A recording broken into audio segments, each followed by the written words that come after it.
ज्यादा से ज्यादा ये मेरा क्या कर लेंगे भाई? नहीं बताइए क्या कर लेंगे? अरे हम तो फकीर आदमी हैं, झोला लेके चल पड़ेंगे जी. ಕೇಳಿದ್ರಲ್ಲ ಮಾತುಗಳು, ಅದ್ರ ಬಗ್ಗೆನೇ ಇವತ್ತಿನ ಕಗ್ಗ. ಏನಂತ ನೋಡೋಣ.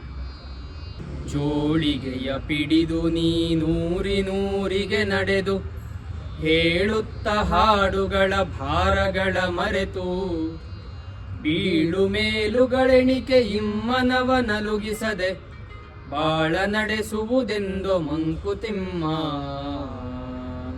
ಈ ಬದುಕಿನ ಅಂಟು ಅದೆಷ್ಟು ಗಟ್ಟಿ ಅಂತಂದರೆ, ಈ ಫೆವಿಕಾಲ್ ಎಲ್ಲ ಬರುತ್ತಲ್ಲ ಅದಕ್ಕಿಂತನೂ ತುಂಬ ಗಟ್ಟಿ ಅಂತ ಹೇಳ್ತಾರೆ. ಅಂದರೆ ಇಡೀ ಜೀವನದಲ್ಲಿ ಮನುಷ್ಯ ಏನು ಮಾಡ್ತಾನೆ ಅಂದರೆ ಸುಮಾರು ವಿಷಯಗಳಿಗೆ ಗಂಟು ಹಾಕ್ಕೊಳ್ತಾನೆ, ಅಂಟ್ಕೊಳ್ತಾನೆ. ಎಷ್ಟೋ ಸಲ ಅಂಟಿನಿಂದ ಒಂದಿಷ್ಟು ಸಂಬಂಧಗಳು ಬೆಳೆಯುತ್ತೆ. ಆ ಸಂಬಂಧಗಳನ್ನು ಇತ್ಲಾಗಿ ಎದುರಿಸೋಕ್ಕೂ ಆಗದೆ ಅಥವಾ ಕೊನೆಗೊಂದಿನ ತುಂಬ ಕಷ್ಟ ಆಗಿ ಓಡೋಗ್ಬಿಡ್ತಾನೆ, ಪಲಾಯನ ಮಾಡಿಬಿಡ್ತಾನೆ ಅಂತ. ಸೊ ಈ ಪಲಾಯನ ಮಾಡೋದು ಒಂಥರ ಹೇಡಿಗಳದ ಹಾದಿ, ಇದು ಹೇಡಿಗಳು ಅಂತ. ಇಲ್ಲಿ ಎಲ್ಲದನ್ನು ಬಿಟ್ಟು ಹೋಗು ಅಂತ ಹೇಳ್ತಿದ್ದಾರೆ ಕಗ್ಗದಲ್ಲಿ. ಹಂಗಂತ ಹೇಡಿಗಳ ಥರ ಈ ರೀತಿ ಎಲ್ಲ ಬಿಟ್ಟು ಹೋಗುವಂತಲ್ಲ. ಇಲ್ಲಿ ಹೇಳ್ತಿರೋದೇನೆಂದರೆ, ಈ ಕಷ್ಟ ಸುಖಗಳ ಈ ಒಂದು ಏನಿದೆ ಅದನ್ನು ದಾಟಬೇಕು. ಅಂದರೆ ಬದುಕಿನಲ್ಲಿ ಬರೋ ಎಲ್ಲ ಕಷ್ಟ ಸುಖಗಳನ್ನು ಎದುರಿಸ್ಬೇಕು, ಎಲ್ಲ ಕಷ್ಟಗಳನ್ನು ಎದುರಿಸ್ಬೇಕು, ಎಲ್ಲದ ಛಲದಿಂದ ಎದುರಿಸ್ಬೇಕು. ಹೆದರಿ ಓಡಬಾರ್ದು. ಎದುರಿಸಿ ಆ ಎದುರಿಸಿದಾಗ ನಮಗೊಂದಿಷ್ಟು ಅನುಭವಗಳು ಬರುತ್ತಲ್ಲ, ಅದ್ರ ಜೊತೆಗೆ ಒಂದಿಷ್ಟು ತತ್ವಗಳು ಸಿಗುತ್ತೆ ನಮಗೆ.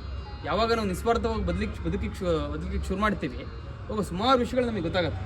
ಸೊ ಈ ತತ್ವಗಳನ್ನು, ಈ ತತ್ವದ ಸತ್ವವನ್ನು ಇನ್ನೊಬ್ಬರಿಗೆ ನೀನು ಹೇಳುವಂಥ ಜೋಗಿಯಾಗು. ಜೊತೆಗೆ ಪರೋಪಕಾರಿಯಾಗಿ ಬಾಳಬೇಕು ಅಂತ. ಬರೀ ನನ್ನ ಬದುಕು ಮಾತ್ರ ಬದುಕಲ್ಲ, ಎಲ್ಲರ ಜೊತೆಗೂ ಎಲ್ಲರೊಳಗೆ ಒಂದಾಗು ಅಂತ ಏನು ಹೇಳ್ತೀವಿ, ಅದೇ ರೀತಿ ಎಲ್ಲರೊಳಗೆ ಒಂದಾಗಿ ಬದುಕಬೇಕು, ಎಲ್ಲರ ಜೊತೆ ಬದುಕಬೇಕು ನೀನು. ಈ ಥರ ಜೋಗಿ ಆಗು ಅಂತ. ಗುಂಡಪ್ಪನವರು ಊರಿಂದವರಿಗೆ ಈ ರೀತಿ ಜೋಳಿಗೆ ಹಾಕೊಂಡು ತಿರುಗದೇ ಇದ್ರು, ಅವ್ರು ಎಲ್ಲಿ ಬಾಳಿದ್ರು ಅಲ್ಲಿ ಅವ್ರು ಇದೇ ರೀತಿ ಜೋಗಿಯ ಬಾಳನ್ನೇ ಬಾಳಿದ್ರು. ಅಂದರೆ ಅಷ್ಟು ನಿಸ್ವಾರ್ಥದಿಂದ ಬದುಕ್ತಾರೆ ಅವರು. ಇಡೀ ಅವ್ರಿಗೆ ಗುಂಡಪ್ಪನವ್ರ ಜೀವನ ನೋಡಿದ್ರೆ ಪೂರ್ತಿ ನಿಮ್ಗೆ ಈ ರೀತಿ ನಿಸ್ವಾರ್ಥನೇ ಕಾಣುತ್ತೆ. ಅದನ್ನೇ ಹೇಳ್ತೀರಿ, ಈ ರೀತಿಯ ಜೋಗಿ ಅಂತ ಅಂದರೆ ಇನ್ನೊಬ್ಬರಿಗೋಸ್ಕರ ಬದುಕಬೇಕು, ಬರೀ ನನಗೋಸ್ಕರ ಮಾತ್ರ ಬದುಕಬಾರ್ದು ಅಂತ.